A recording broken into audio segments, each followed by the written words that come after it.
In a recent interview with MVCUK, head of Microsoft Studios Matt Booty spoke about the future of Xbox and more specifically about the Xbox Series X launch. It was an interesting interview, not least because he confirmed something which I was speculating about last year, namely forwards compatibility. Now, forwards compatibility is probably what you think it might be, and basically it's exactly the opposite of backwards compatibility. And whereas backwards compatibility means old software running on new hardware, forwards compatibility means new software running on old hardware. So in other words, if you've got a game released for the Xbox Series X, it would also run on the Xbox One X and Xbox One S. And seemingly that's exactly what Microsoft are intending to do. According to Booty, new games coming for the Xbox Series X will also be playable on earlier versions of the Xbox, namely the Xbox One X and the Xbox One S, as I already said. This will be in place for the first 2 years or so of the new console's lifespan. As Booty himself put it, as our content comes out over the next year, 2 years, all our games, sort of like PC, will play up and down that family of devices. We want to make sure that if someone invests in Xbox between now and Series X, they will feel that they made a good investment and that we're committed to them with content.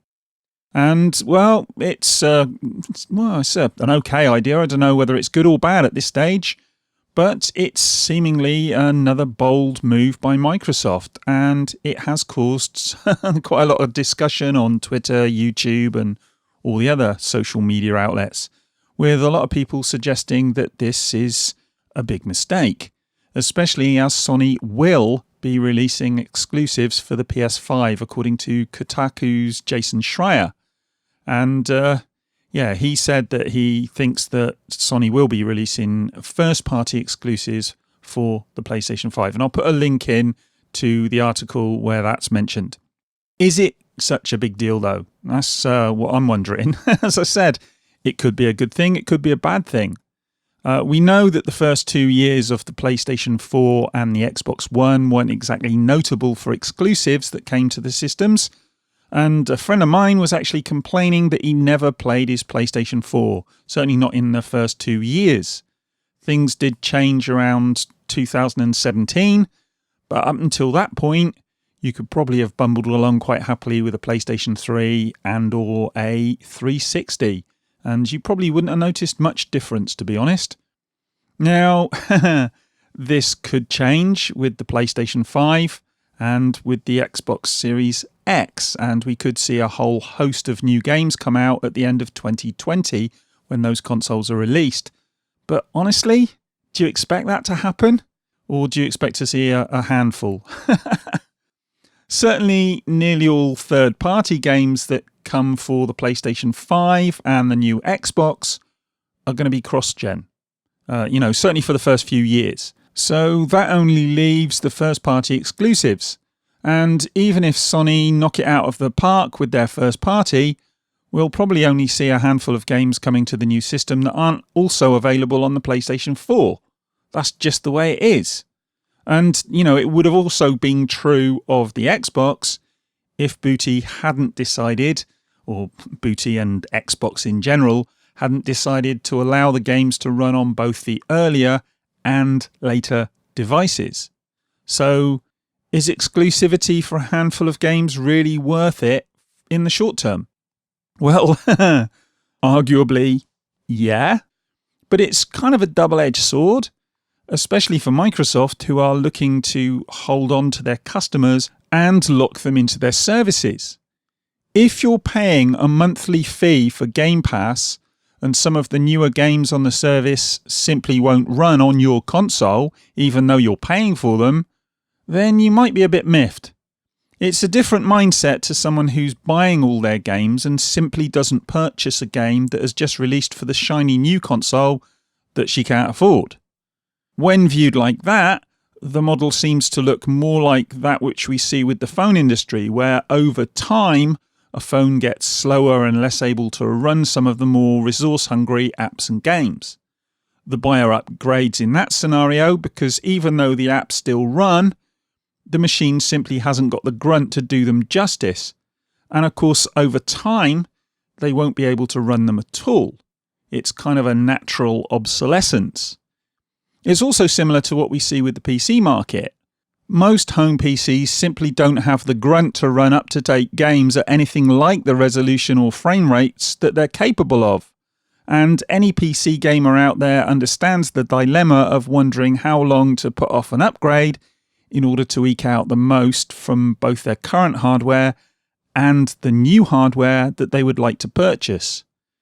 But scalability does mean that all but the most demanding games will run on a modest PC, even though they might run crap. And that means that people can afford to add to their Steam libraries knowing full well that those games will play better when they can afford to upgrade. And Xbox are creating a scenario where most Xbox owners can still invest in the platform at the lower end and get themselves on the ladder. Yeah, some of the games are going to run like a sloth on Valium on the Xbox One S, but as with the PC, they will run, and that means people aren't forced into buying new hardware they can't afford. And it also means new customers can get on the ladder without investing in expensive new hardware.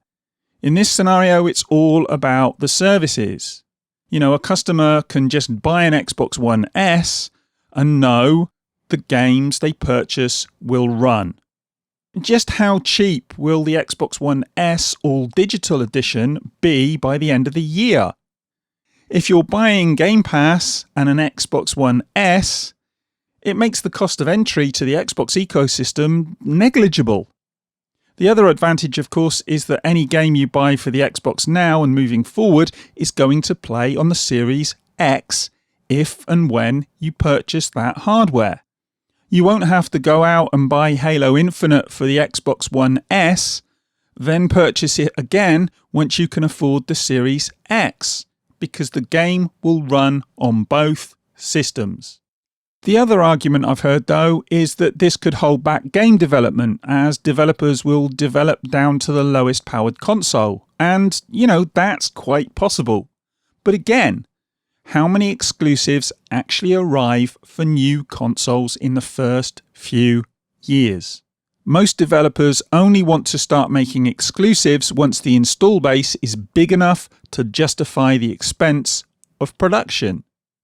Plus, most of the games coming out for these new consoles in the first few years will have been in development for years, and sometimes years before the new consoles were even announced. So they were already in development for the earlier consoles anyway. Given that fact, I'm not sure cross-gen development will hold back development very much at all. Xbox just seem to be taking an acceptance and understanding of the realities of how development works and trying to make it work for them in order to sell their services. Now, whether the strategy will work or not remains open to debate, but it's certainly an interesting approach, even if I don't think it's quite as mad an idea as some people may have suggested. But anyway, look, you know, that's what I think. You might, as ever, think completely differently, and you might think I'm talking a load of old nonsense here and that Microsoft are going to crash and burn because of this new approach. But, you know, let me know in the comments. Do you think this is a bold move by Microsoft? Or do you think, like me, that it was almost inevitable given their shift towards a subscription model of game distribution? And do you think it'll work for them? As I say, let me know in the comments. And, you know, we can hash it out. And in the meantime, you know what I'm going to do. I'm going to go and grab a cup of tea. And I'll speak to you guys in the next one. Bye.